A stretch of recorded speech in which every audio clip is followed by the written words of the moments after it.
Hello and welcome to the Slapshot Syndicate podcast. Be sure to subscribe for more content, and whilst you're at it, go and follow our social media pages. They're on screen now. Now, on to the episode. Hello and welcome to this week's episode of the Slapshot Syndicate. The regular season officially ends, boys. It's a tearing up one, isn't it, really? It's always sad to see the regular season end, but at least we've got the playoffs to get delving into, and it's going to be exciting times, isn't it? Yeah, I can't wait for it, mate, to be honest with you. Playoffs is what it's all about, innit, as a hockey fan. But similar to you, sad to see the season end, obviously. It feels like, obviously we know it's such a long season, but when you start it to get into this stage, it actually goes so quick, doesn't it? Yeah, it does. So, yeah. Yo? Yeah, it's sad, but I mean, playoffs what we wait for all the time, and playoff hockey means Coventry's coming and it's the best weekend of the year, and this is where it really gets interesting because it switches back on, doesn't it? There's no more nothing games, resting players, that kind of thing. Everyone's 110% in, so it's going to make for some good watching. Yeah, the hardest, fastest hockey that we ever see in a season all comes out in these next 2-3 weeks, and I can't wait for it to all kick off, and there's going to be all sorts of shenanigans, guarantee it next 3 weeks, and obviously we'll get into it as we look at the group seedings and stuff, but it's going to be exciting, isn't it? Yeah. It really Might have to bring back the naughty list, maybe. It'll be stacked out, I think. Well, that said, then let's jump into the episode, and first of all, Seahawks reaction.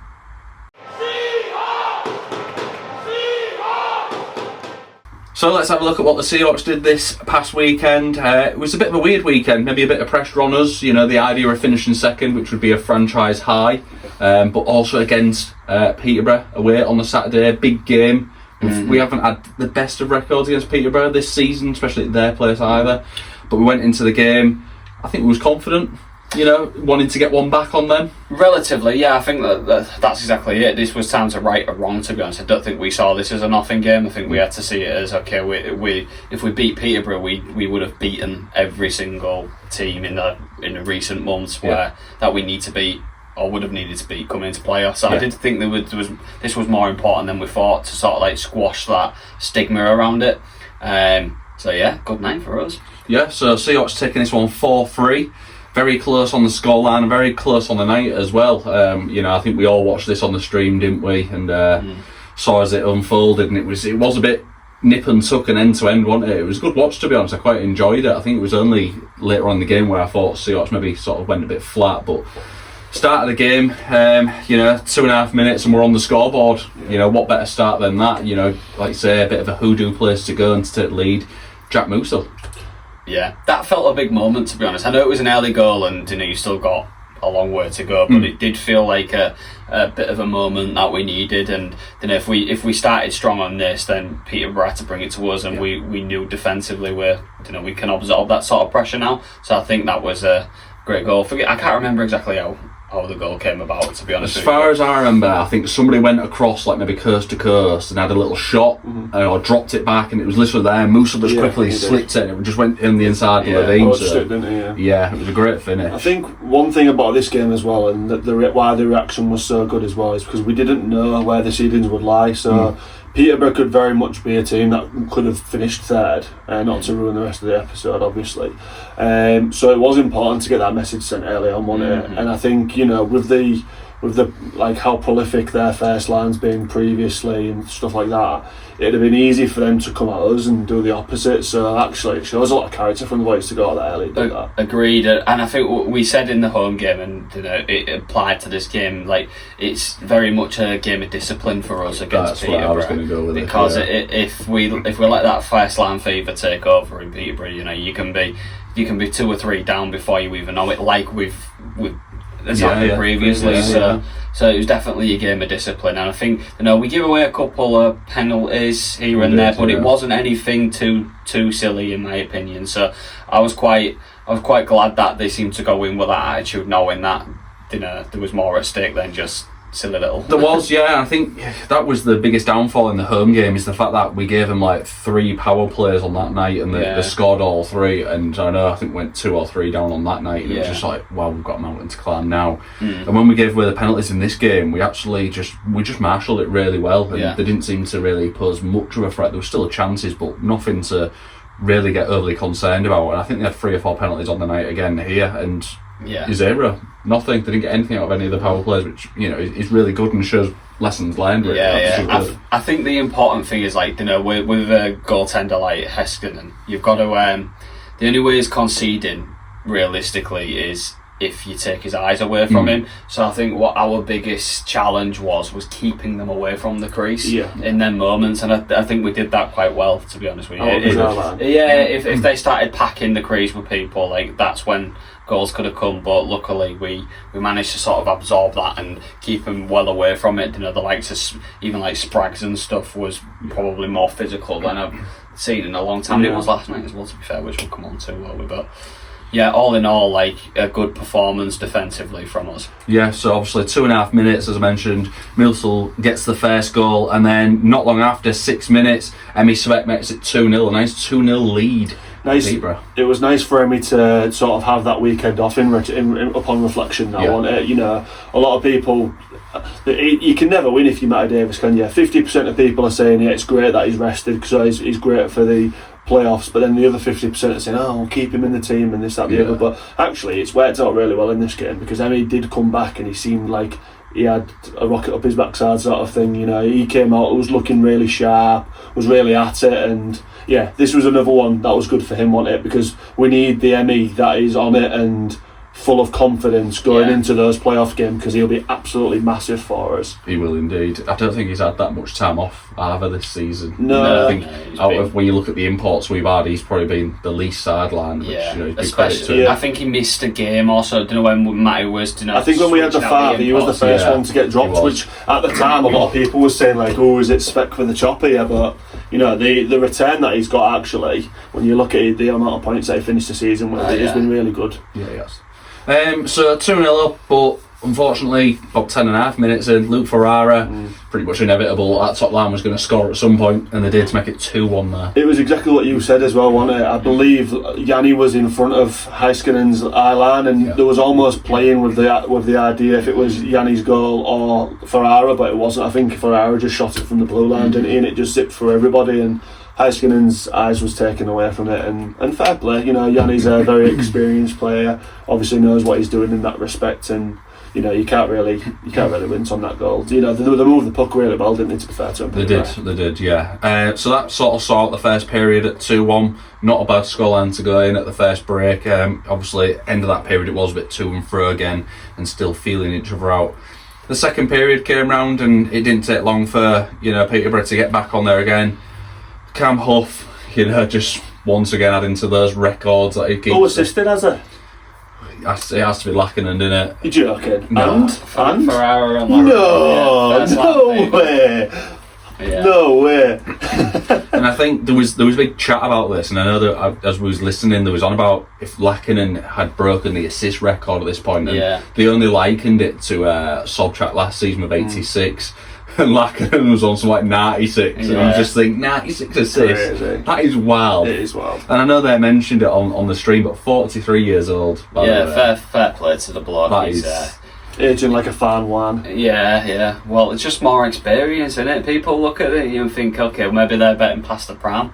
These just, you know, they're firing the odds. I think like sometimes you've got to kind of look at it and think like the assist is sometimes better than the goal, because you've got to see the play in a different way. 100%. If you're on goal, it's sort of like yourself versus the goal. 100%. To be able to assist, I mean, we've seen some of the assists that Lakkinen's provided this season. He puts it on place for people. Yeah, that's what I mean. He's still seeing the game at a fair rate of knots and still delivering it. Nothing to win out of that. No, definitely.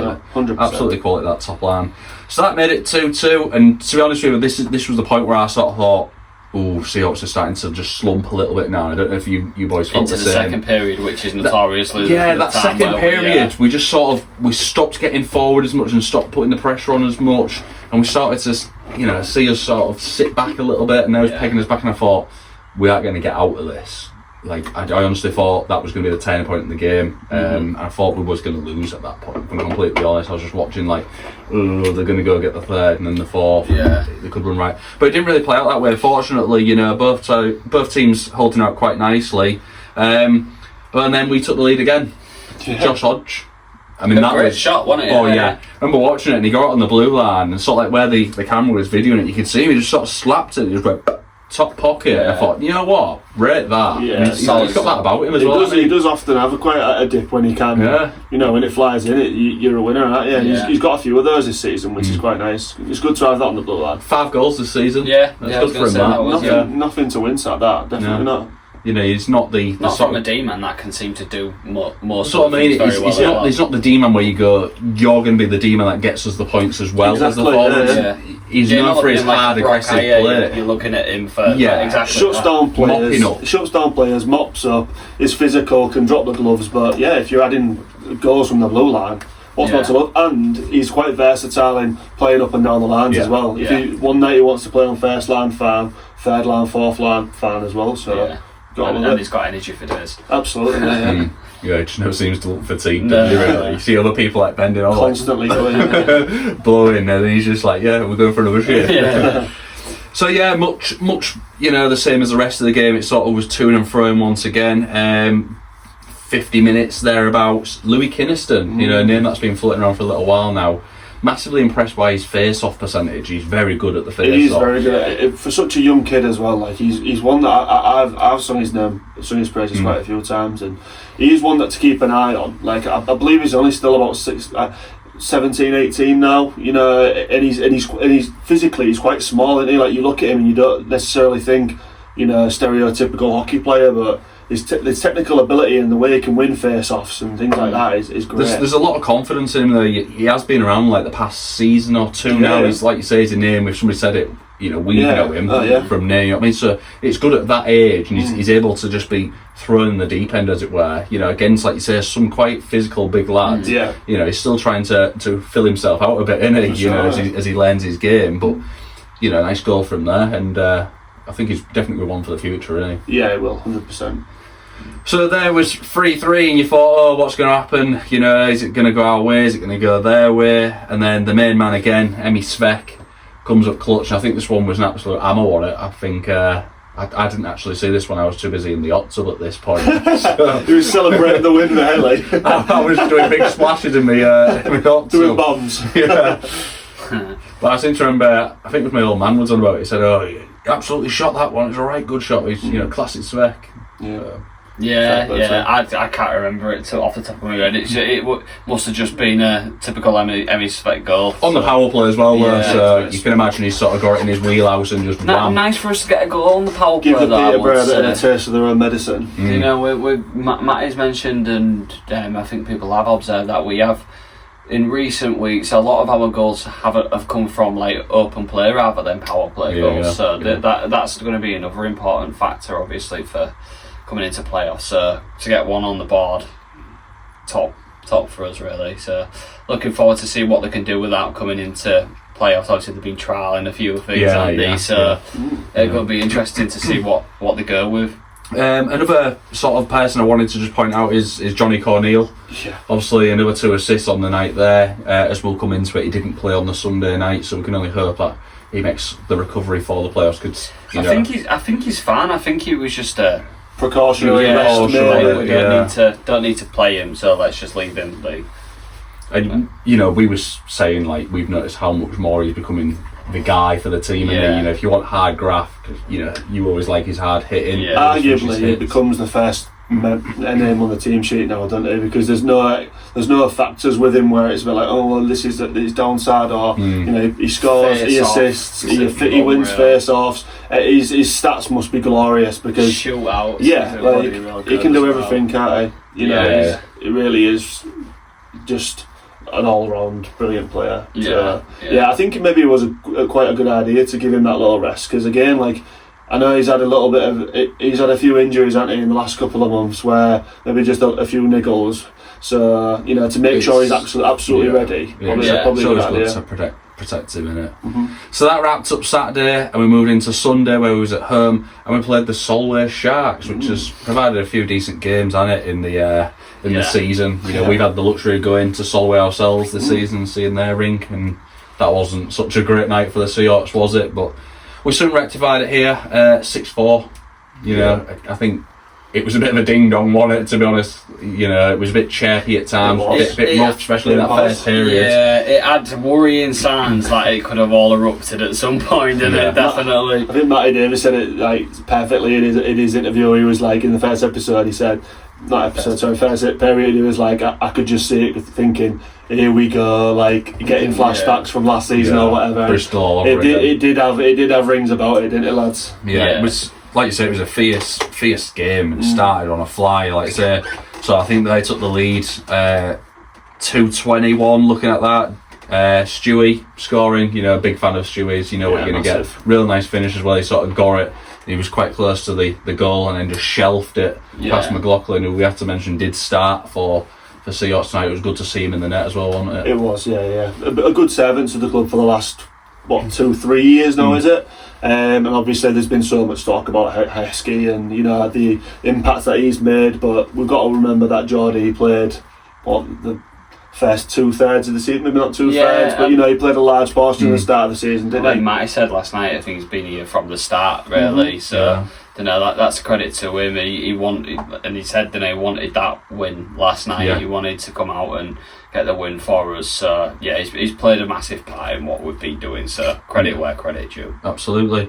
So they took the lead 2-21 on the power play, and then 2:35 we get a penalty shot. So it was almost instantaneous, wasn't it? The puck, you know, dropped, we restart the game, and we're through 1-on-1, and our man brought down, and Emmy Speck stepped up. If I'm right in thinking, this is the call, in it, where we went on like a 5-on-3 really early, didn't we? And they scored their first power play, which then took it to 5-on-4. But then we won the face-off and sent Bones straight through, didn't we? Went straight down. The penalty was also sort of short-handed, wasn't it? So that was nice, wasn't it? But it was. I think we definitely needed that goal at that time just to sort of settle nerves again and be like, right, everybody, let's just calm down a bit, you know? Let's not get ahead of ourselves. But wicked finish from him. Yeah, really well taken. You know, he's becoming. I think he can look a bit weird because of his size and power. You think, he's not going to have that sort of flair and way up there and drop a goalie, but he just seems to have it about him. I love to see it personally. You know, he's got great energy when he does score, and he's absolute bullet, isn't he? Yeah, it's quality. So that sort of finished off the period. I know we're jumping a bit there after 2.5 minutes, but it just turned into an absolute ding-dong fest, didn't it? I think it's the way to sum up the rest of the first period. There was 100%. Near fights, Hepburn in goal for Solway was checking with a few of our players. There was all sorts going on, wasn't there? There was. But Beecham wanted a little bit as well, didn't he? Yeah, and everyone was just thinking, please, Bobby, please don't do it. But, you know, I think most of it was sticking up for his team, which obviously Bobby don't go out there just meaninglessly to do that, does he? He obviously wants points and goals, but I'm not afraid to stick up for his team. So no, I think the biggest flashpoint, I think it was against Bonner. There was I don't know the player personally, Torren Anderson, and he sort of, I don't know what it was, he sort of followed our defenceman into the end, and as the puck then went, he sort of gave him one, and Bonner went sort of head first towards the board, and it didn't go down well at all, did it? You know, and the game sort of continued, and then Josh Hodge came off the bench and was just like, nah, I'm not having this, mate. Tried ripping that cage off and was like, you want to throw hits around in the big league, so you're going to have to stand up and face it, and the young lad just sort of put his face in the ice and was like, nah, I'm not fancying this, so it's one of them, you know what I mean? 5 minutes, and then luckily it was a roughing call, and then there was also got another player was giving it golf, wasn't it? So he got pulled off. Like giving it the back shot. It was Kel Beatty, wasn't it? So like, sit down, all he needed to do was be quiet. But I think they wanted more, didn't they? They wanted more from that, and when they didn't get it, he was giving it loads, and he was like, "Right, you can go in there." So it's 5-on-5, didn't it? So that was fortunate for us.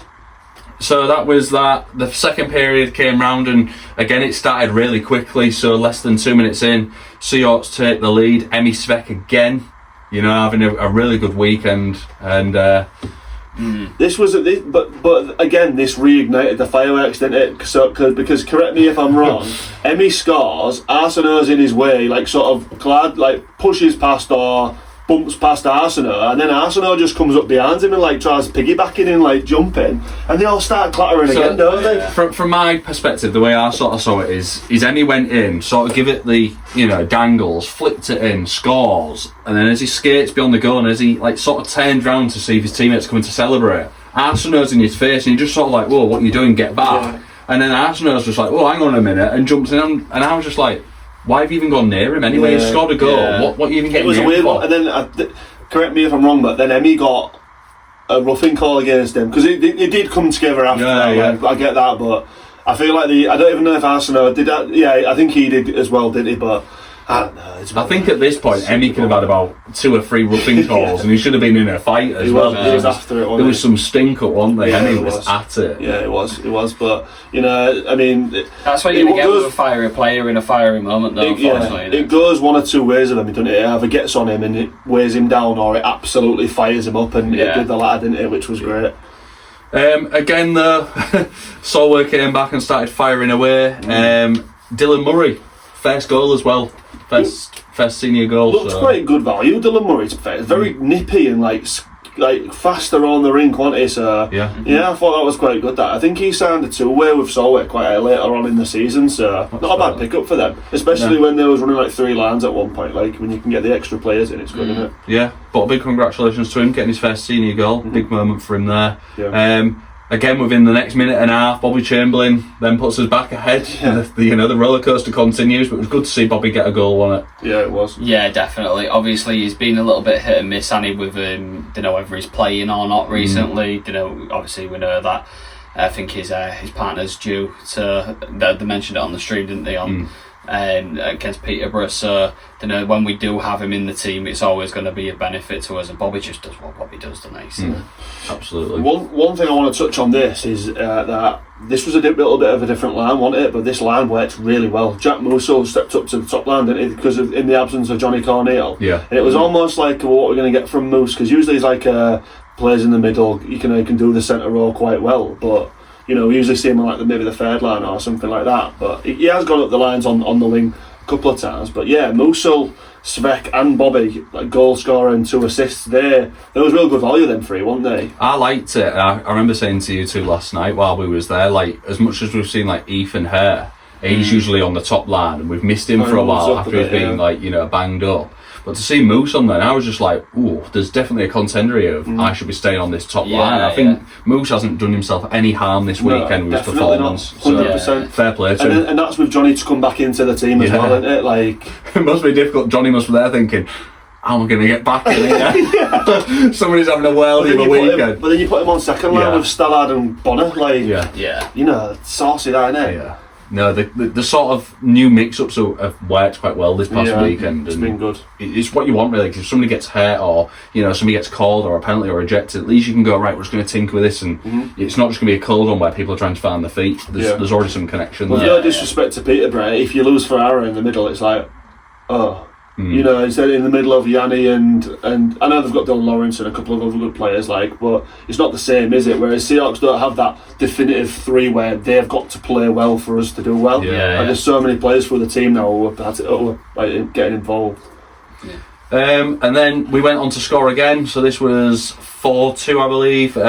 Jack Musil again. Same line. Yep, same line again. Musil, obviously back-to-back games he'd scored in, so we mentioned this again, that he's showing his real value, and I know Matty said it as well in his post-game interview. He started slow after obviously having a long time out of the game, came back, started to get his stamina and strength back, and as soon as he got his feet going, he was off. Looks a great sign, doesn't he? Like, he'd be one that I'd be trying to tap up early for next season, 1000%. It's the sort of player you just want to be like, you're going to be a mainstay in this team. We need to sign you up now. So absolutely quality. Solway went on to score again. Michael Hodge. And there was potential there where you thought they're going to make a bit of a comeback of this towards this sort of third period. But that was the end of that period. Third period started, and again within the first minute and a half, Stallard. You like this one, didn't you? No, I didn't. You did like this one. I didn't like this one. I wasn't celebrating for the reason you thought I was celebrating for. It buried you. I really like this goal anyway. Geordie and Chamber sort of did they break away, or did they just like? Yeah, it was a bit. I think one of them nicked the puck, didn't they? And it was sort of like a pass along the ice where you'd expect a one-timer from Chamber. Got it, passed it over to Chamber, who then gave it back in. Real nice. I thought it was a really nice goal. I didn't see it. Yeah, you did see it. I was too busy on the floor. Unbelieving that Stallard had actually scored, to be honest with you. Jesus. What was we after then? And then Dylan Stewart got his second goal of the night for Solway, another great goal. And finally, Lee Bonner rounded up the scoring for the Seahawks, and we took it 6-4. But it was some game to finish off the regular season, wasn't it? I think you said it good on the night. It was the sort of game you needed, to finish your season and prepare you for going into playoffs. Where if somebody had come in sort of. They had nothing to play for. They could have just turned up and gone, we're just going to sort of let this 60 minutes play out. But they actually fancied it, and I think that benefited us. It was in the game all the way through, wasn't they? Yeah. You can't discredit Solway here. No, until the 57th minute or whatever it was, it was 5-4, wasn't it? They always seem to be within a goal, and we said that, didn't we? Actually, they're never really a team that get absolutely tonked. Everybody does every so often. I think they got beat 10-0 early in the season, but it's not every week, and they are always 2 goals in it or 1 goal in it or even maybe 3, but they've got that fire and spirit about them, which is admirable, really. So they did make for a really good game. It almost was like a pre-playoff game. If you could choose one team to play before the playoffs, it'd probably be Solway, because that they give you for 60 minutes. Absolutely. Couldn't agree more. It was good. So a 4-point weekend for Seahawks, getting that win on the Saturday against Peterborough secured second place. Confirmed our groups. Confirmed our group, which obviously we'll come into as we move into our next few segments. And it puts us in a good stead leading up to the playoffs. Obviously, we know that we will be facing Milton Keynes Lightning first in our double header, so that's going to be a real interesting one. Again, we'll talk about that as we look at the seedings, but. Yeah, I can't say anything bad about the weekend. It was a good challenge. I think it set us up nicely for. It was it's almost like a pre-season doubleheader on it. That's how you want to start a campaign. You want a bit of a toughness and a hard graft instead of walking through it. So, I'm happy and I'm confident going into the playoffs now. Yeah, absolutely. We know what playoffs are like, but in terms of value for money this weekend, I think, like you said, Ellie, considering there wasn't much on the line for us, we've put in some real good shifts there. Absolutely. So. I've got to agree with both. I think in terms of where we are now to even where we was last year when we had Sobchak, Chamber and Svek flying, I'd say as an actual unit we're a lot more well-rounded now, top to bottom. Agreed. I'm really, really excited for the playoffs. Yeah, absolutely. Well, that wraps us up then. Let's move on to our next segment. So now we're going to have a look at what happened around the rest of the league. Some really out there scores and results, weren't they? Also this was our biggest weekend in terms of our predictor. A lot rode on these games, and anything could have happened. Like you say, some teams had qualified to playoff, some teams hadn't qualified, some teams could have been disruptors, and it made for a great weekend. So let's start off Friday the 20th of March. Milton Keynes Lightning hosting the Romford Raiders. 4-3 Milton Keynes. A very tight, close game this one, wasn't it? Yeah, definitely. I mean, to be fair, this could have gone either way. I think, I don't know if any of us went in Romford's favour for this game, but I think MK, given their recent form, was probably the obvious pick, wasn't it? It was the standout pick on it, really, as who you'd expect to sort of win the game. Tricky team, Romford, as well, actually, so that's a good result for him. We've said this past couple of weeks, Romford have been in some really tough games, and they've made a good account of themselves. I'm sure they beat Leeds not long back as well. I think they not, correct me if I'm wrong, but they travelled to MK not too long ago and give them a good hammering, didn't they? Is it something like 6-3 or something like that? Big credit for them, and obviously it'll do them a lot of favour going into playoffs themselves. 100%. Fair play. So then we move on to Saturday 21st of March, and the first game, Swindon Wildcats versus Sheffield Steel Dogs, and that was a real eye-watering tie. I wanted to finish league champs versus cup champs. Love it. Swindon Wildcats taking this one 4-3. Real good ding dong. It's what you want to see. I'm sure the fans enjoyed that one at the link. Yeah, absolutely. Both in the we'll come into it, but both in the same playoff group as well, which could be interesting. Yeah, definitely. But yeah, I fully agree with what you said there. I think this was sort of a feeling out process for both of these teams. Yeah. So if you both remember as well, we all said last week, didn't we, that this needs to be the week where Swindon sort of switch it back on after having a little bit of a wobble, and lo and behold, that's what they did against Sheffield. And it's a big result, that really. It is. Yeah, we've said this a few times, but Swindon have had a lot of those results where it's been 4-3, 5-4, getting across the line. Yeah, getting across the line, and I think that's sometimes better the fact that you can do that instead of some teams where like, oh, we need to go 2-3 up to ensure that we're going to get the win. So fair play, like you said, they switched it back on and got a good result there. Basingstoke Bison hosting the Telford Tigers, and this was a bigger goal fest than I anticipated, to be honest with you. Telford taking this one 8-5. Do you remember when we used to get, like, say, Basingstoke 2-1, 3-1? Because it was like locking down their band, but yeah, this is a bit of a crazy one, wasn't it? 8-5. Telford with a magic number 8 again. Like, I seem to think they've hit 8 goals in a game. Finding a way to score multiple goals again. Above 5 goals. Like, I'd like to see the stats on that. How many times they've done that? It's crazy. Yeah. I think this is very similar to like Romford. So, a team that obviously they've snuck into the playoffs, and a lot of people will go, oh, they're the outsiders, they're the ones where you can go bank and get a win, but you can see that they're not going to be pushovers, and you can't discredit them, and one of them could maybe cause an upset in their groups. Would be interesting to see. Bristol Pitbulls hosting the Leeds Knights, 6-5 in favour of Leeds Knights. So again, we've said this about Bristol, where they have games like this where they're just going absolute rampant and either eke a win or push a team to the absolute maximum, don't they? It's a shame for them, isn't it? Because again, like this was sort of a send your fans home happy with it being the last game, but yeah, it just more results like this early in the season, although they didn't get anything from it, would probably have put them in a better favourable push to sort of go for playoffs. I know it wasn't a massive long while ago that they were still in it, but yeah, just what meant to be for Bristol this year. I don't think, with the signings and stuff they'd made early season, there was quite a lot of the expectation was high. There was quite a lot of eyes in on them and thinking, this could be a real team. And I know they struggled a bit, didn't they, with injuries, and quite a few of them had a few knocks, but yeah, probably in that team they're a bit gutted, but they, again, another team that have shown signs that they can go and win games. So yeah, I agree. They did make some marquee signings, but I think the rest of the league also did in some respects as well. So maybe where they early doors, when they got Bricknell in, bang, statement, but then obviously a lot of elite league players dropped into the league, and it sort of maybe didn't make them look as powerful as there was. And it's a project. Of course. I think anybody who expected them to be pushing high at the table is maybe looking too far into it. There's potential. It'll be interesting to see how they field up at the start of next season. If they can keep the team and build on it, then you can understand that there is going to be a project there, and then you'd expect that playoffs has to follow on the second season. There can't be any faltering then. So be interesting one to watch, that one. Peterborough Phantoms hosting the Hull Seahawks, as we mentioned. Seahawks taking this one 4-3, and that did push Seahawks to second place in the league and tying that down.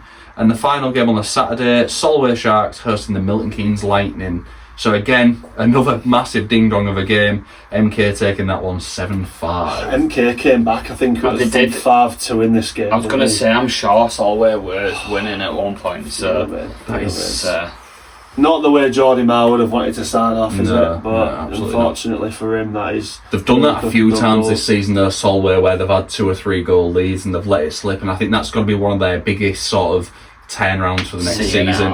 That when you're in that position, you've then got a game managed. They need to stop having 40-minute games, don't they? Because that third period kills them sometimes. If you can't see a game out, then you've got to keep going, and you've got to go score 6 and 7 yourself. If you can't see it out, then that's the only way you're going to get around it, because as soon as you start taking the gears off and start, we'll see this game out, and then if a team starts going back, you can't get back into it, and they seem to suffer with that a lot. Exactly, and then we move on to Sunday, the 22nd of March, and the first game, Sheffield Steel Dogs hosting the Basingstoke Bison, and the Steel Dogs taking this one 4-2. Probably not a massive surprise there. Maybe the scoreline a little bit. I think maybe we expected a few more goals from Sheffield, maybe. Yeah, not the worst result for Basingstoke as well. Sheffield has been a hard place to go. I think this will be a good one for Sheffield to sort of go into playoffs, get a bit of confidence around the squad and things like that. So it's quite a good result for them.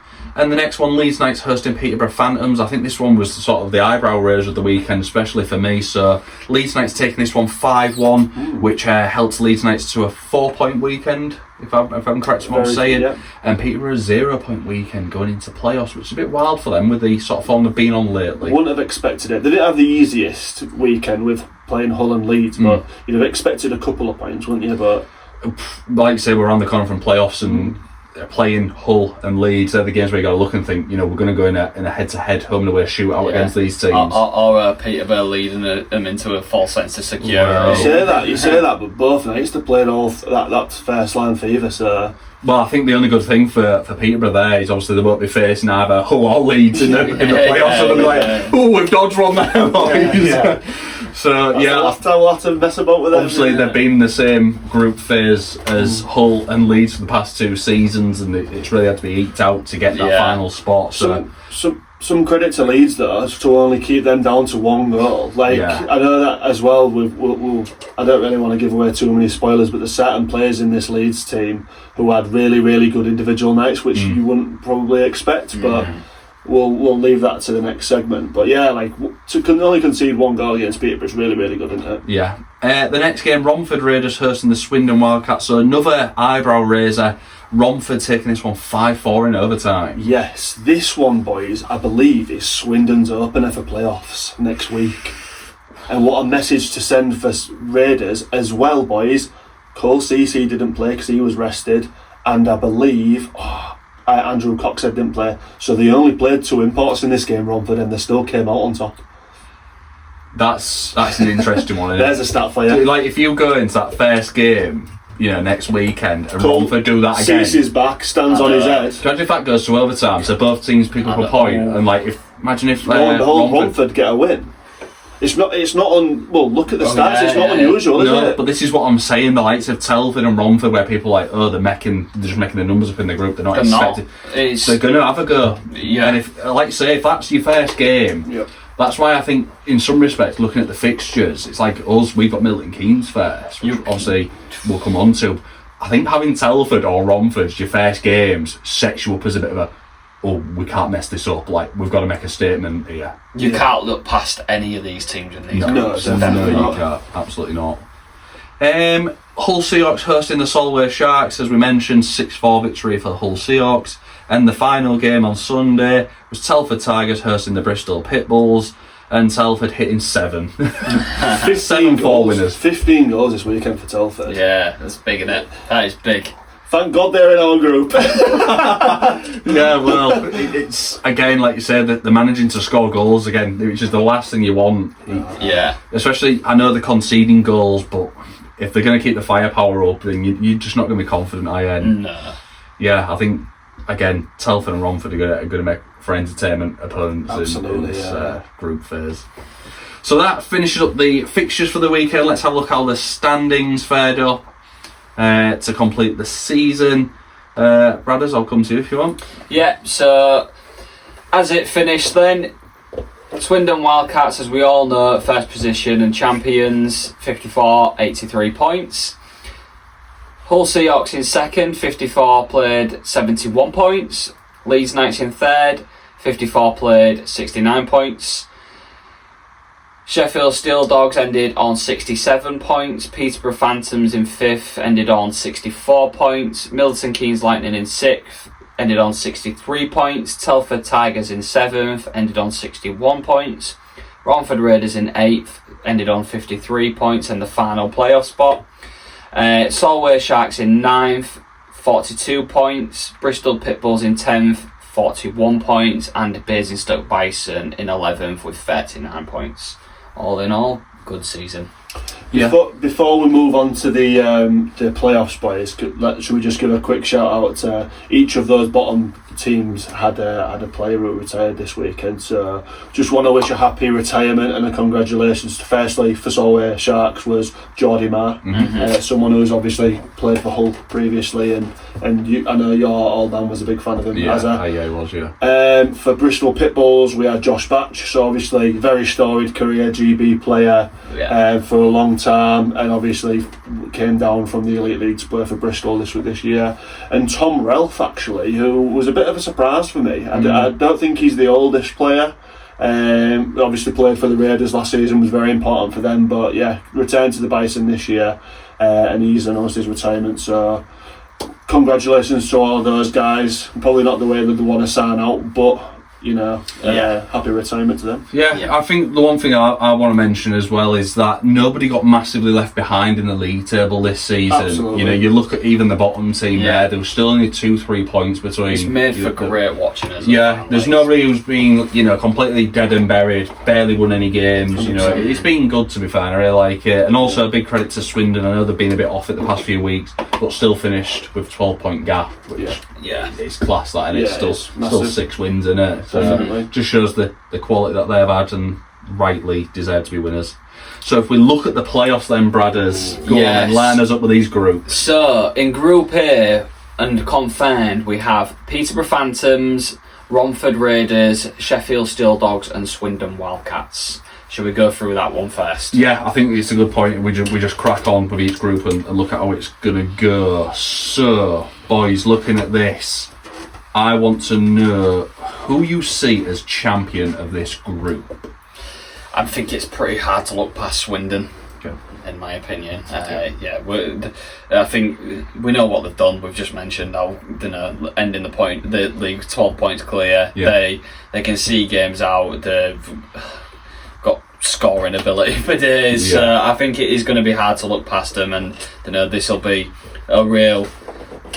They will strive for this. They'll want it. Obviously, they fell short, didn't they, last year? But was very dominant in the group phase. I think it was the only team to win every game. Was the unbeaten? I think it was, wasn't they? Yeah. So every game. They'll want to right that wrong, and what better way to do it than on the result they've just come on the back of.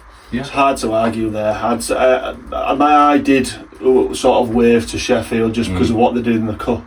However, obviously, the core of Swindon was the current core was there last year, and they did that, and arguably they've added some really, really impressive imports, haven't they? And they've obviously that extra year sort of more experience. So for me, I would agree. I'd say Swindon probably to finish top of that table. Yeah, and I think just to echo what you boys have said as well, but I'd go as well with the fact that Swindon just played Sheffield and obviously got that win. I think that was throwing down with the gauntlet and saying we'll see you in a couple of weeks, but there's your marker to let you know we aren't going to let you have it. So I agree. I think Swindon will take that group. So who finishes second? I'm going to take a stab and say Peterborough. I was edging that as well. I honestly was. They're just a playoff team, aren't they? Yeah. It's just I think it's really hard to look past them, and I think whenever people have, they've fallen short of it, and it's bitten them on the backside a little bit. So obviously we've just mentioned how they've just come off a 0-point weekend. Do you think that hinders them? Does that pose a challenge, or do you think it's just don't think anything into it? I think this Peterborough group have been up against a fair few losses this season and bounced back quickly, so I don't think they're worried not so much into it. They know the quality they've got. I think you've got to quickly just turn that off and move forward. So playoffs, we know, different kettle of fish. So there's no more slotting in of second netminders and stuff like that. I know Levine will be big. However, I'm not going to go Peterborough. I haven't backed them all season. And unfortunately I'm not going to do so now. I do think that they are very impressive, and this arguably for me is probably the harder group to predict, in my opinion. However, I'm going to back the Steel Dogs. I think if they consistently play Brady Parker in goal, he's a really, really big keeper who can do things. And I just can't look past Bergenjinov and people like that. I can see them slotting in Cole Shudra a lot. I can see them, getting those Steel Dogs, Bjorkley Nordstrom and people like that. Like, we've got to remember that, lads. Like, they have pull abilities at Sheffield, don't they? They sort of play against the rules where Shudra shouldn't really be allowed to play for the Steel Dogs, but because the Elite League's not in the same association as us, he gets to do that. So I'm going to go for the Steel Dogs. Again, it's hard to look past in that knockout sort of pressured environment. Look what they've done this season. Yeah, cool. I'm going to agree with Brad. I'm going to go for Peterborough to make it, and Sheffield just to miss out. And I think it will be the head-to-head between Sheffield and Peterborough that will decide which one of those two goes through, if I'm completely honest. But as good as Sheffield are with some of their players, I still haven't been wowed as of late as I have been by Peterborough, if I'm honest. It just seems to be that something at the minute about that Peterborough where they're just don't know how to be beaten, which I know sounds weird after they've just had a 0-point weekend, but they just seem to be able to score. And yeah, they've got it in the locker. Yeah, I just there. And it's hard to argue about against the team that has the top point scorer, the top goal scorer, and the top assist maker. So I know what you mean, boys. I can see what you mean. So I think we're all in agreement then that unfortunately Romford finished bottom of this group. Oh really? Nah, you know what? I think look at last weekend. I think pray on Romford if you dare. Is what I think. Finishing last. No, I might be wrong with Sheffield. I might be wrong with Swindon. We don't know. I know, but that wasn't the question. Who's finishing bottom? That's what I'm saying. He's dancing around it. Just saying, who's finishing bottom? Maybe Romford. He dared say Sheffield. He dared. I backed Sheffield to go second, didn't I? Yeah. But no, I don't know. I just think this is why this group's so hard. Maybe I could see Swindon dropping down to second or something. Just because of those little upsets and things like that. I love the way he's bouncing around all these positions. We should have tied him down. Swindon, Sheffield, Peterborough, Romford, then for me. Yeah. Okay, so who do you guys see bottom then? Romford or Sheffield? Romford bottom. It isn't, like I say, it's going to be neck and neck between Sheffield and Peterborough. There's just a little bit of a level above them in these teams. Yeah. No discredit to them, but absolutely not. Absolutely massive credit to them. And I think there will be a disruptive team in there. I think if one of those other teams thinks they're going to go there and walk 2 points. I can see them getting results. I genuinely live for it. I genuinely live for it. Yeah. I'd absolutely cry if the first 2 or 3 games get 2 points Romford get some points. Yeah. I tell you what, everyone will be like, oh, hang on a minute. Mm-hmm. Always happy to be proven wrong. Yeah, absolutely. Hard place to go, Sapphire. Yeah. So, Group B. Yeah, so moving on then. Group B, we have Hull Seahawks, Leeds Knights, Milton Keynes Lightning, and Telford Tigers. Stacked group. Who finishes bottom? Oh. I think this might be the easy one of all. Do you think? Yeah. Really? I would say Telford. Plainly because of, I don't want to bash them, but the defensive side of things. I think if you look at the other, they have the capability to score a lot of goals, and as a team, offensively, they're very good. However, they do also concede a lot of goals as well. Yeah, a bit like us last season, where you can't really bank on them getting a 4-1 win. You can always bank on them shipping 2, 3, 4 goals, can't you? But then scoring 7, obviously. But are you going to go score 7 past Hull? Are you going to go score 7 past MK? Yeah, I was going to go with this. When you look at the stats, Telford are going up against 2 of the best goalkeepers statistically in the league this year. You're going to go there and put 7 and 8 by you. And if you do, fair play to you. And then it's not looking likely. And Jordan Headley, no disrespect to any MK fans, but Gozzy, Heskey and Headley, you're gonna have to be on it, aren't you? Yeah. And that's without what's coming at you. Agreed. Yeah. No, I agree. I think it is going to be Telford. I think they're not a team I want to provoke, if you know what I mean. But because I do, with notoriously a good playoff team, but like you said, with the netminders across this group, I think it's going to be really tough. That's no disrespect to Brad Day either, but I just think if you look at the stats, I think it's a more of a sketchy tie. I'm happy for Seahawks to go toe-to-toe with Leeds and Milton Keynes. I think we'd trade blows with them. Banana skin. But Telford is, as I like to say, a Royal Marines, get in, get out. Get your 2 points, get on the bus, and think, thank God we've got away with that one. And I think that's what you've got to do. And like you say, I'd be more than happy for us, entertaining and going to MK and Leeds and trading blows and see how we land. Backers. You know what's hard about Telford as well is their top point scorer, or one of them, David Tomo, is the first one to go lay a massive hit in. So front to back, they're so aggressive, and you don't know whether your Seahawks go there and the wobble. I think they're going to have to go in with that. Spinning a little bit. It's tricky, isn't it? It's going to be interesting to see how Leeds fare in that matchup for this first weekend, because I think that could be Telford's ploy to really set that group up. Is just Tomo take the game by the scruff. Imagine a sub track with just Semi pulling his head up and Tomo gives him one. You think, whoa, hang on, what's a minute? 2 imports. Gallis and people like that who used to play for Leeds just wants it. Deacon Fielder, obviously we know what he can do. I think you've got to. As long as they do it in a clean way, they'll set themselves up nicely. I think if they overstep that line, and get the penalties, do anything stupid there. Really, really tough one. So, who finishes third?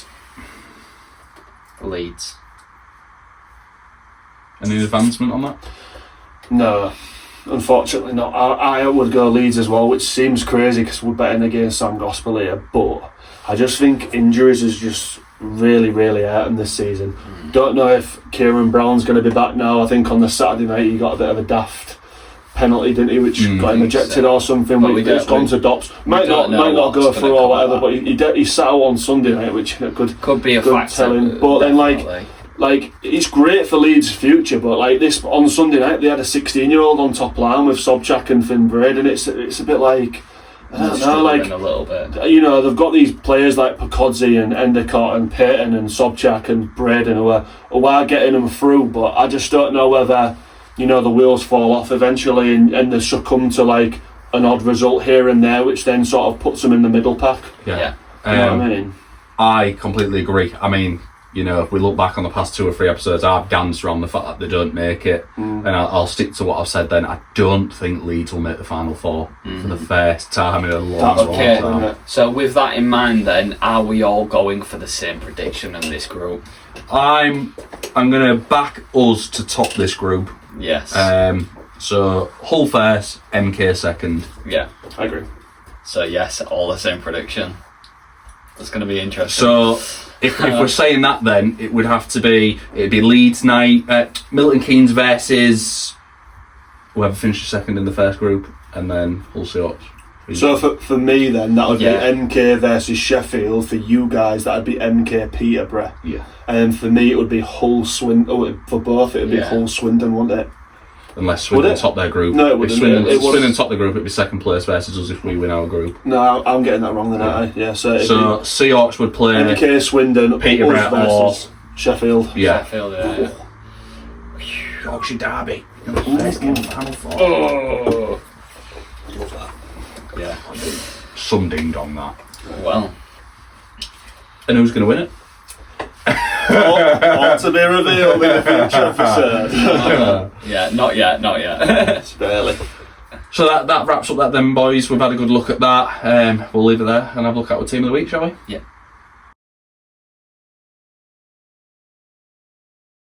So now we're going to have a look at our team of the week for this week. Some different choices this week, which is good to see. Where's he gone? I've put him in my pocket. He's only a little lad, isn't he? So I'm going to carry him through this one. Well, just me and you then to go for a team of the week, because apparently Brad thinks he's too good to go for a team of the week. He's becoming Iron Mighty, isn't he? Well, typical, innit? Never was part of the team. So let's have a look then. So our netminder for this week, and it is Dan Norton of the Leeds Knights. Yeah. So obviously a few teams have made some changes this week, and Leeds Knights did that in terms of their netminder, and Dan Norton got the nod. So 20 years old, getting a shout. Obviously last season, this was, I can't remember his name Harrison Walker, that's him, yeah. And look what he's gone on to do. Yeah, exactly. So a good opportunity here for Dan Norton to have a go. Stepped in first period when Gozzy picked up an unexpected injury, but getting a win to his name. 6-5 win against Bristol, making 37 saves, conceded 5. Ultimately they got there, didn't they? Yeah, the main thing is that they got off a line. Their first win in the national, which is great, but it was the following night, wasn't it? As that was the real eye catcher. Yeah, so the next night, Sunday, is where he made a massive difference. Played the full 60 minutes and conceded just once against the team that likes to brag about having 3 of the best players over 100 points. Dan made 28 saves on the night and recorded 96.5% save average, and earned himself man of the match as Leeds went on to beat Peterborough 5-1. So you can imagine he was a bit shaky. He didn't start the game on Saturday, being called in off the cold. He was thinking, I'm about to go make my debut. Fair play to him, he's jumped in there to go. It didn't work out massively, but still got the win. But then showed his true class on the Sunday. Listen, you've got to show up, and even if it goes over your shoulder, it's on to the next, and it's the hardest position to play in hockey, isn't it? So a massive credit to him. Hopefully, fingers crossed for Gozzy that it's nothing serious, because I'd hate to see Gozzy go out. He's such an instrumental part to Leeds. They are in our group now, but I'd never wish an injury to Gozzy. Great guy, but nevertheless, great opportunity for Dan. So absolutely, fair play to him. Yeah.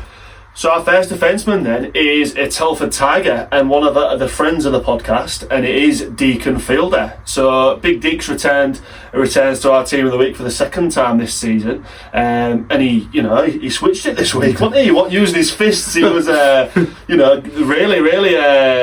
helping with the output really. Backing up, yeah, absolutely. So on Saturday night, Deacon scored Telford's 7th goal, as well as assisting 2 others as the Tigers beat the Bison away from home. I think it was 7-5, wasn't it, or 8-5? Yeah. And then he added 2 more assists on Sunday night as the Tigers wrapped up a 4-point weekend at the hands of Bristol, finishing the weekend with 1 goal and 4 assists. Yeah, I think Fielder's one of those guys. You know what you're going to get from him. He's always plays very well. He's made it into the team of the week this week due to obviously his points tally. But you know what you're getting with him. Solid guy, really good player, and he can have games like this where he'll score or set up the goals for other guys on the team. And it's helping Telford at the minute. Looking into the playoffs and they're putting up 8s and 7s again. So yeah, big player and big moment for him. Yeah, he'll be a big player for him going up, won't he? Yeah. And our second defenceman, and we go back to Leeds Knights, and it is Bo Neely. So Bo's been in a few times, over the season. I know he's someone that you are very, very impressed by. Yeah, I like him. I've rated him a lot since he's, started getting a lot of ice for the Knights. This was a Rossy choice. Says it all then. But no, he's been a very important part of that decor that held down impressive forward lines of Peterborough conceding just the once, which still seems really out there. The fact that they've managed to stop them at only 1 goal, so that's fair credit. And Bo also chipped in on Saturday night, providing 2 assists in the 6-5 win against Bristol, helping towards that big 4-point weekend and setting them up nicely for the playoffs. Big confidence builder going into the playoffs as well, that, isn't it? Yeah, absolutely. Yeah, massive. Right, our first forward then, and our first forward is our big checkmate, isn't it? Yes. Of course, that being Emil Svek. He makes our last regular season team of the week, and what a weekend he's had, Azza. On Saturday night, he returned after having last weekend off to score a brace, helping the Seahawks to a 4-3 win against Peterborough, and obviously sending them a big message after this season when we haven't been too successful there, let's say. And on Sunday night, Emmy helped the Seahawks wrap up a 4-point weekend and a franchise record with 2 goals and 2 assists, finishing the weekend with 4 goals and 2 assists. Yeah, as much as you said Bo Neely was probably your shout, I think this one was mine. I remember being at the game last night and just leaning into him, just going, Emmy for team of the week. Yeah, that was maybe after his third as well. He's been very good this weekend, and I think he is showing again that he is one of the main guys for this Seahawks team. As much as we've said we haven't relied on like a top line like we have last season, or much like how Peterborough have, Emmy still provides the energy, his aggression this weekend. We've said that he could have been in a few ding-dongs on the Sunday against Solway. Yeah, he cares, and I love to see his passion, and he loves scoring goals, so continue. He's one of those players. He's finished the season on 86 points, I think, which some people might look at and be like, it's okay, like that kind of thing. But I think that sort of more shows to the testament of the rest of the team, like that there's more minutes going amongst the lines, but then when he is having his opportunity to play, I'd love to see the minutes comparison from last season to this season, because actually I bet he's probably scoring or getting more points per time on the ice than last season, because of how heavily he was relying on. Like you say, that top line last year there was required to do like double shift, triple shifts, especially when the power plays came in, so he spent a lot of time on the ice, but obviously made him a lot more tired throughout the season, where he hasn't been relied on as much this season, and he's still putting numbers up, so can't knock it. Fair play, I mean. Another forward, and it is a Swindon Wildcat, and it is Logan van der Maracke. So Logan's been in a few times, very good player. He's been instrumental to what Swindon have achieved this year so far. Obviously they're going to look on to playoffs to try and bring home that crown as well, and we'll see how that plays out. But Swindon finished their regular season with a 3-point weekend, and that line with Logan, Viegas and Nell continues to impress. Logan was a standout this weekend with 2 goals and 2 assists on Saturday night versus Sheffield in their home win, before adding 2 more goals and an assist in their overtime loss to Romford. This leaves Logan as Swindon's top point scorer in the regular season, 84 points in 49 games, which I think is very good. A guy who in his first season in the league, absolutely fantastic. And he like you say, he had a bit of a void to fill in with obviously Bricknell leaving. Logan came and it was sort of like, well, what we're going to get from this guy, and he stepped up really well. I like the fact as well that we sort of left that early in the season. A lot of the time when Logan or these Swindon players was coming into Team of the Week was like, oh, well, he's got big Bricknell. But actually, he sort of dashed the shadow that was over him because of this, expectation around Bristol. He's actually made his own sort of mark on the team. And again, he's sort of similar to Emmy, where he's finished with 84 points, which is a really good output. But that sort of speaks to Swindon becoming a more well-rounded team. And if you look around the team, a lot of them have got, plenty of points, so they haven't had to rely on that one player. And arguably, you look at first and second, Swindon and Hull, and actually it's probably a better tactic to have 4 or 5 or 6 guys across your lands, that you can count on, rather than the 1 or the 2. Yeah, absolutely. Okay, and then speaking of teams that maybe do rely, so nice.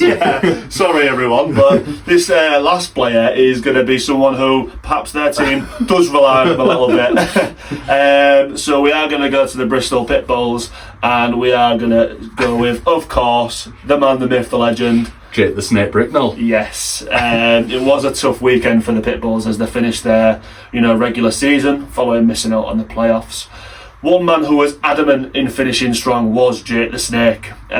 He scored 2 goals and assisted on Saturday in that loss to Leeds, and then he added 2 goals and 2 assists on Sunday against Telford to take him to and beyond the 100-point mark. So Jake finished the season with 105 points in 54 games for Bristol, who did finish in 10th place. Yeah, we said this last week and probably the week before, but Jake putting up the performances and the points he has done, we've said, yeah, he did it for Swindon, top of, the table.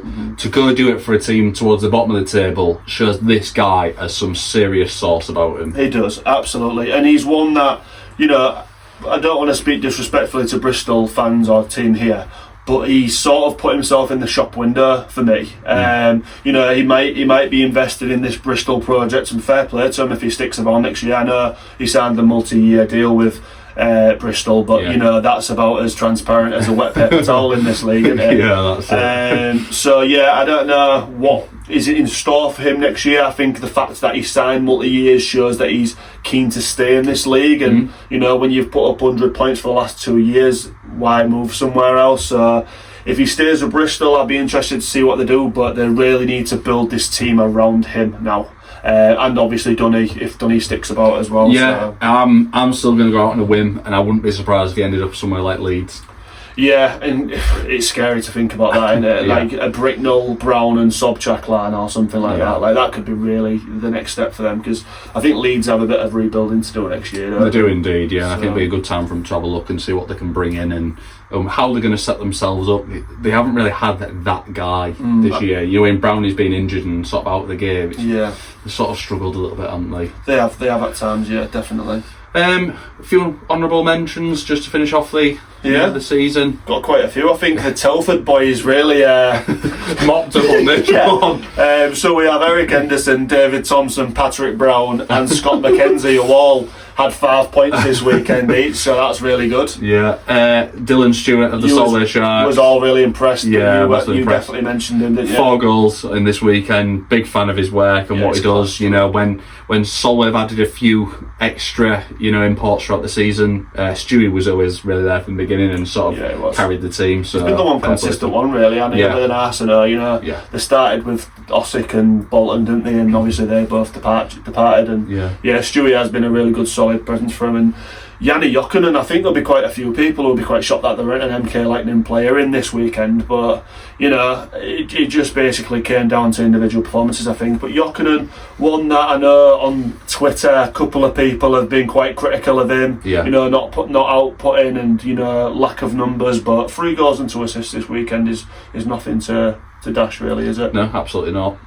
So that wraps up Team of the Week for this week. Big congratulations to everybody that made the cut for the final Team of the Week of this season. Next week we will not be doing Team of the Week. We will be moving on to our Team of the Season. Details to follow, and we'd like you to get involved in that as well. And that rounds it up for Team of the Week. So now we come to the segment that we all enjoy, which is the Predictor, and looking at the forward fixtures, and that will be the start of the playoffs. So for those that don't know, this is where we are concluding our predictors for the regular season, and we will find out who is crowned the first Slapshot Syndicate Predictor champion and who is the first loser and will be facing the weekend forfeit at the Coventry playoff weekend. So without further ado, Rossy. It's really harsh, isn't it? Because he knows what the results are, but you know we've. So again, just for those that don't know, we changed the way we did this last week.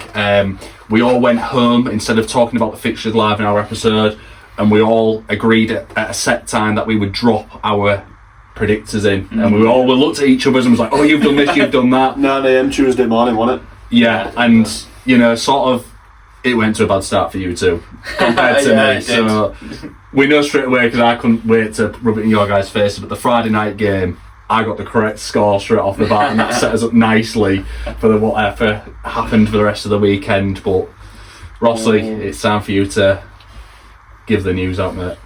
Okay, hard one this because I don't really want to be like, how do you think you did, or that kind of thing. And I don't really know which way to approach it because I don't know whether we're more excited to find out who the winner is or who's going to be punished at Coventry. Who's the loser, the biggest winner here? Nobody cares about the winner. We start at the top then. We start at the top. Right, yeah. So going into the weekend then, the final week, I was in last place. I was in the hot seat with 191 points. Brad was closely in front of me, very closely in front of me with 193. And Azza had a 6-point cushion with 199.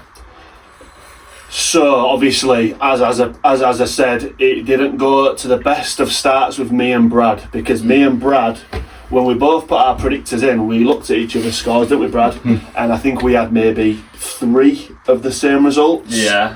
So obviously that put Rossy at a little bit of a disadvantage. Not same scores as well. Oh yeah, sorry, same scores. So like, I think it was the first 2 games definitely. We had literally the same scoreline. So obviously that goes in Brad's favour with him sort of, you know, taking the games away from you. Yeah, exactly. But did it end that way, boys? Right. So I really don't know how to do this. I'm not even going to do the one of us got this, one of us got this, one of us got this, because I think mathematically people could work it out before. So, do we want to start first or last? Yeah, let's go. Considering it feels bad that whoever's won it is just going to sort of play the side. Secondary character. You've won so a lot. Everyone wants to know who's doing the punishment though, so they've got to leave that to the. I think don't do first place. Just go for punishment first. Yeah. Ooh. The loser. So, obviously, as I told us that he got a correct score. He was the only person this weekend who got a correct score. So that really did sort of put the pressure on myself and Mr. Emerson. I can confirm that the person who will be doing the punishments at the Coventry weekend is Rossy. Oh!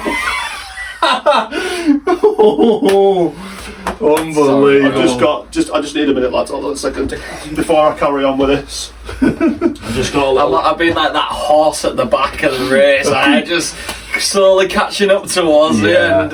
Yeah. I just need to put. Hold on a second. I'm fine. Does anybody want to buy a Coventry ticket? Oh no, it's not the 18th and the 19th, is it?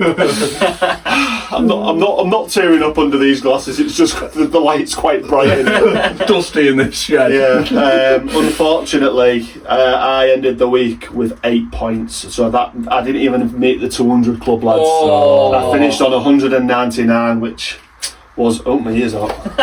Which was nothing's going right for me, obviously. Yeah, 199 points. So those who was quite excited about the punishment, I'll be your target. So please be kind. Now, we don't know how many points Brad got this week, and I can confirm. Do you want to raise it, boys? It only feels fitting that both of you have one hand on the handle.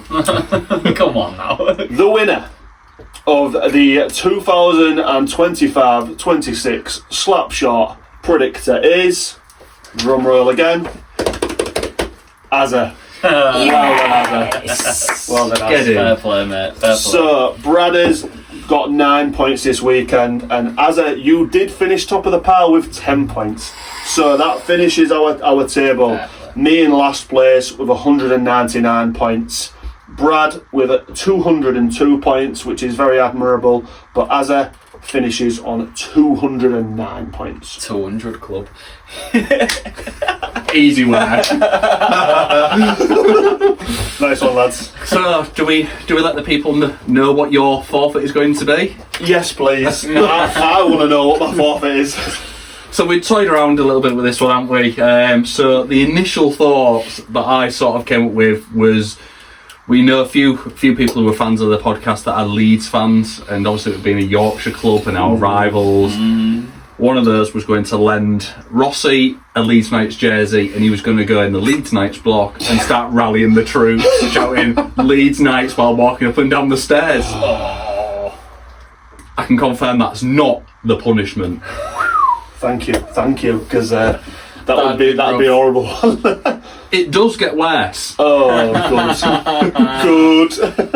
So instead of having a one-off punishment where you can go and rally the troops, your punishment is going to be a weekend-long punishment. What do you mean? So I know you're a big fan of the Impractical Jokers, Rossi. Yeah. So me and Brad have decided that your entire weekend is going to be an impromptu, oh Rossi, go do this amongst those fans, go do that amongst these fans. So it's not just one set of fans now. You could be sat in every part of that rink in that weekend. No way, come on now. So we are urging all fans, if you've got any spare shirts, get them out, because this lad here is going to be sat in your block and he wants to be seen wearing your shirt. If you want a photo with Rossy in your shirt, let us know. Make it happen. Make it happen. We will be going live as these happen as well. Yeah. We will be going Instagram live. So what? So I worked hard all year to get us all these followers on Instagram, and now I'm going to Oh, nice one. Cheers for getting to 1,000 club, mate. We're going live to see you get absolutely wrecked. Lovely. That sounds great. So, not looking forward to that. There's going to be some weekend for you, pal. Oh my god.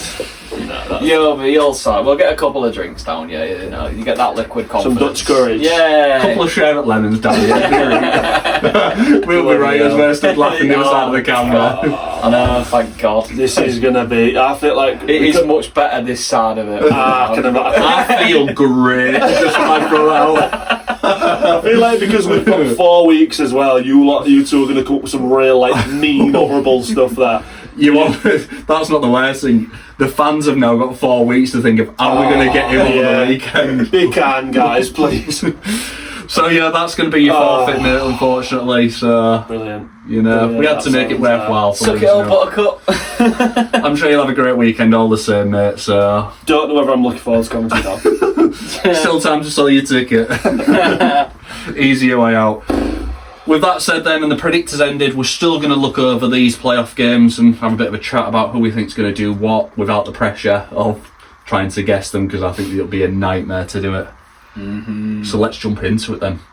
The first game is going to be Friday the 27th of March, and it's going to be Sheffield Steel Dogs hosting the Peterborough Phantoms. And what a thing for Sheffield to pick the Friday night. I said this, didn't I? And I think I threw it in there last week, and I said, can you imagine if Solway did it and picked the Friday night games?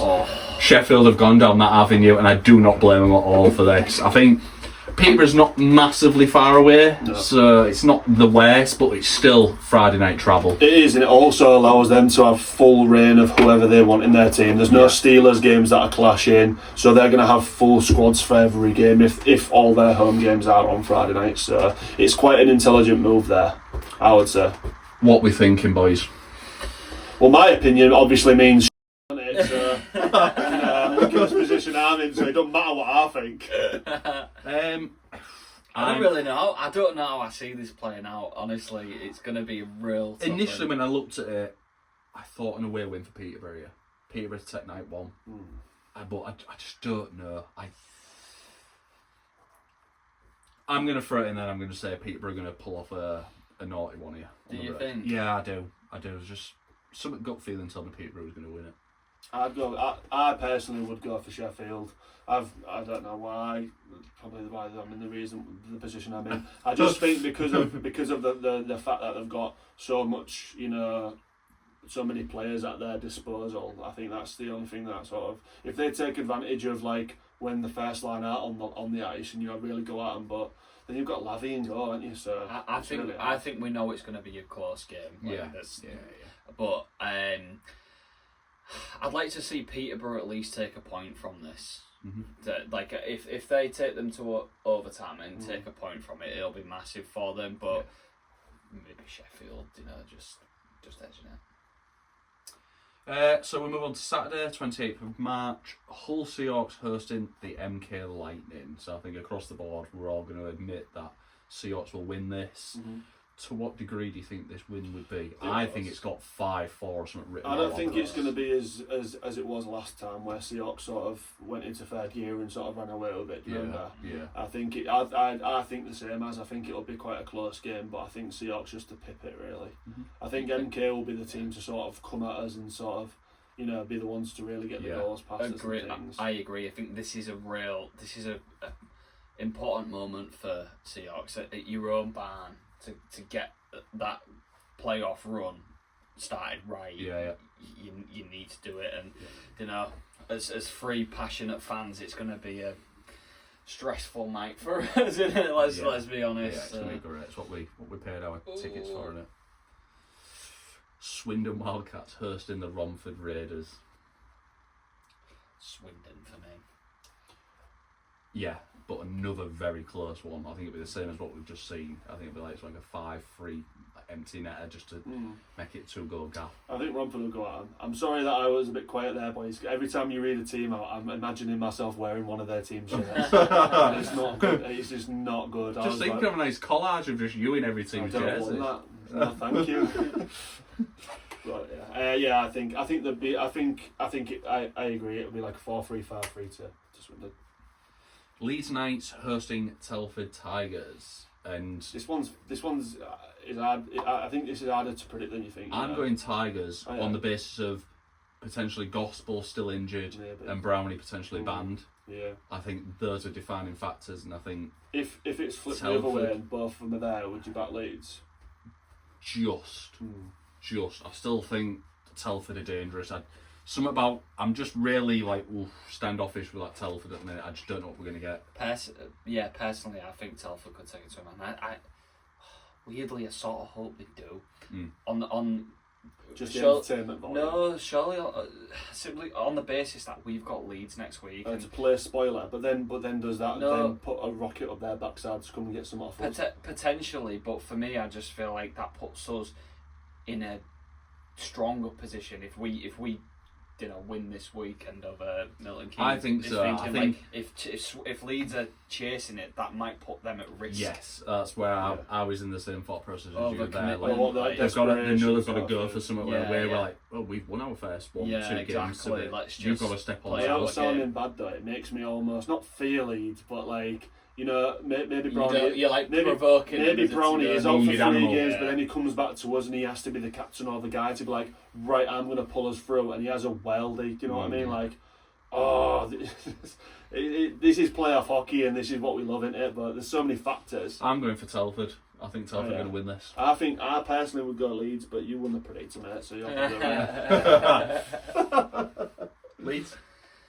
No, Telford. So then we go into the Sunday, 29th of March, Romford Raiders and Swindon, this time at Romford.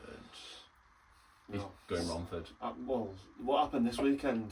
Tricky, innit? I would go Swindon personally.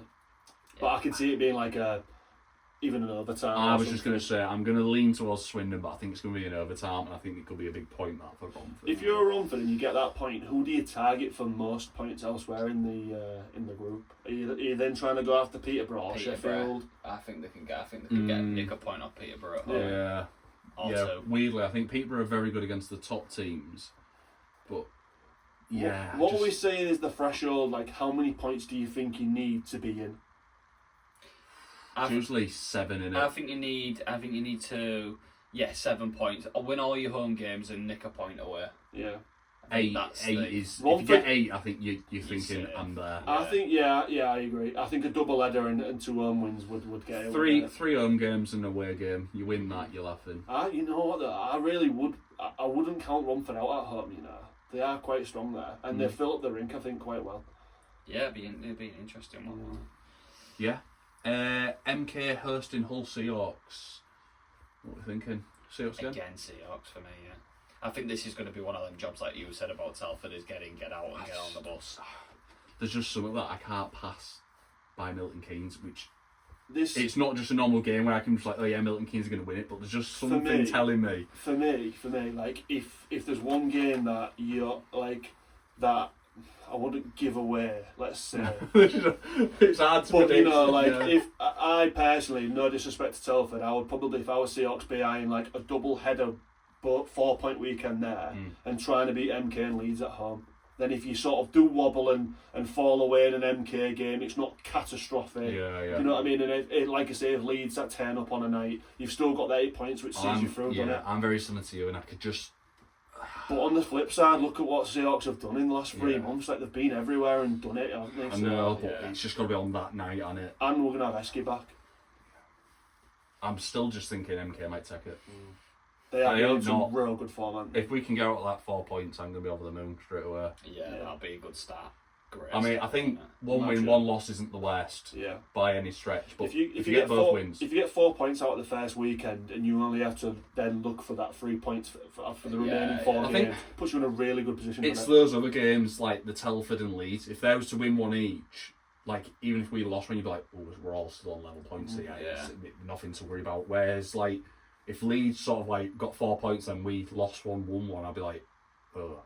Then do you play your dirty tactics like Leeds did last year when they put Harrison Walker in for that last Peterborough game? Remember that? No disrespect to Harrison Walker, but it was like, oh, come on, like that's what I mean. Because that still riles me up. And then Peterborough nicked it on the last day, didn't they? Which was your Seahawks, me and you, MK. Yeah, for this one, if I'm gonna give I think Seahawks will do it, but I think this might be the game where it's just a little bit of a wobble. 2 points out this weekend for Seahawks. I won't be like, not by. Peterborough Phantoms hosting the Sheffield Steel Dogs in their reverse fixture. Peterborough for me. 4 point Peterborough. I can see Peterborough doing it. I know. I'm going 3 points for this weekend for Peterborough. Oh yeah, you did like a sort of OT. Yeah, I think Sheffield will win. I think Sheffield are going to win it away. Weirdly, they have got good road form. Yeah, and I think they'll take each other's ices. I think it'll be 2 away. That'll be interesting, won't it? Yeah. I think both of them get a home win. Personally, I think Peterborough at home are a different beast, aren't they? Telford hosting Leeds Knights. Telford at home. Reeks of 8-5 somewhere. I was gonna say. I'm gonna do what I've just done for the Sheffield game. And I think Leeds will like get a scare on that first night and be like, we need to pull something out our backsides. Aldi gets the slipper out. Sort it. Sorry. Sort it. Doesn't say anything else. Just walks it. Sort it. Yeah, I think again be away wins for each of those teams. I think Telford will be high flying, but then I think Leeds are going to lean on that know-how. I just think Telford's place is real difficult to go to, and it's going to be very high energy. But then, like when you see that Leeds have just done Peterborough 5-1, that's the sort of energy I think they're going to have to like lean on. Mm-hmm. I could see Telford doing that at home. Yeah. I think home ice is so important. I think everybody will be so focused on their home ice, won't they? So, correct me if I'm wrong. I'm just gauging our group. Everybody's going to be on 2 points after the first weekend. Yeah. Everybody's going to win 1, lose 1. Is that where we're going? Potentially, yeah. Are we in agreement? I think you obviously went both Seahawks wins, didn't you? Yeah, I think we was. So that's going to be a real tight. What if goal difference comes into it? You never know. Well, Telford with the way they're every game goes like. Everyone gets their own wins. And then looking at the other group. What we're saying, Swindon.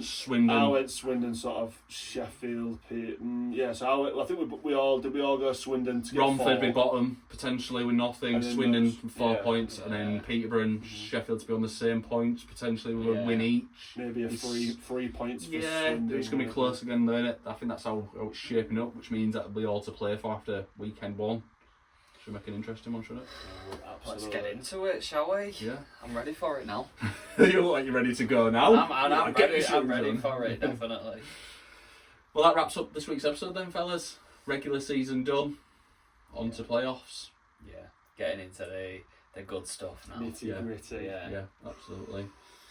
Well, thanks as always for watching. Thanks for the support, the love that you share, the comments. We can't wait to see more of you fans out at the rink, especially in these playoff times.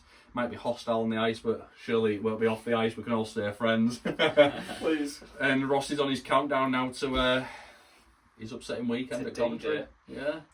No, I don't want to talk about it. So, as always, do give us more comments. Get your shirts at the ready. No. Rossy, you'd love to wear them for the weekend. I wouldn't.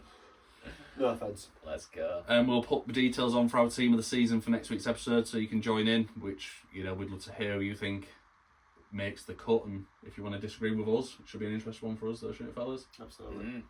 Thanks for watching. See you next week. Slapshot Syndicate, pure ambition.